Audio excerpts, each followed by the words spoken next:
বন্ধুরা, তো তোমাদের কেমন পুজো কাটলো? জানি 4 দিন পুজো কিভাবে কেটে গেল বুঝতেই পারলাম না। মন তো সবারই খারাপ। এটা ছিল অষ্টমীর দিন যখন পুষ্পাঞ্জলি দিতে যেত। আচ্ছা তোমরা কটার সময় পুষ্পাঞ্জলি দিতে গেছো বলো তো? আমার শাশুড়ি মা দেখি 3টের সময় উঠে ভোগ রান্না করছিল। যেহেতু মা অষ্টমীর ভোগ রান্নাটা করে, তাই দেখি আমি বাইরে উঠে দেখছি বাড়িটায় পুরো ঘিয়ে মানে করছে। তখন দেখি মা ভোগ রান্না করছে। কিন্তু আমার এত ঘুম পাচ্ছিল যে আমি তারপর ঘুমিয়ে পড়েছিলাম। প্রায় আমরা 9টার সময় করে পুষ্পাঞ্জলি দিতে গেছিলাম। জানি না অষ্টমীর পুষ্পাঞ্জলি দিলাম না নবমীর পুষ্পাঞ্জলি দিলাম। তো তারপর দেখো আমি আর সোনিয়া চলে গেছিলাম। এইটা হচ্ছে আমাদের শীতলা ঠাকুরের মন্দির, মা কালীর মন্দিরে ধূপবাতি দিয়ে দিচ্ছিলাম।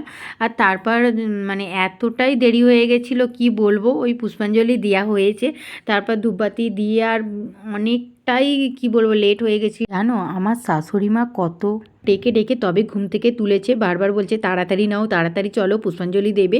তো যাই হোক করে তাড়াতাড়ি চলে গেছিলো, মানে এতটা কি বলবো যে তাড়াতাড়ি পড়ে গেছে না, ঘুম থেকে উঠতেই পারিনি। আচ্ছা তারপর বলো তোমরা কেমন পুজো কাটালে? তোমরা কিন্তু বলবে কোথায় কোথায় ঘুরতে গেছো। আমি তো পুজোয় খুব দারুণ ঘুরেছি।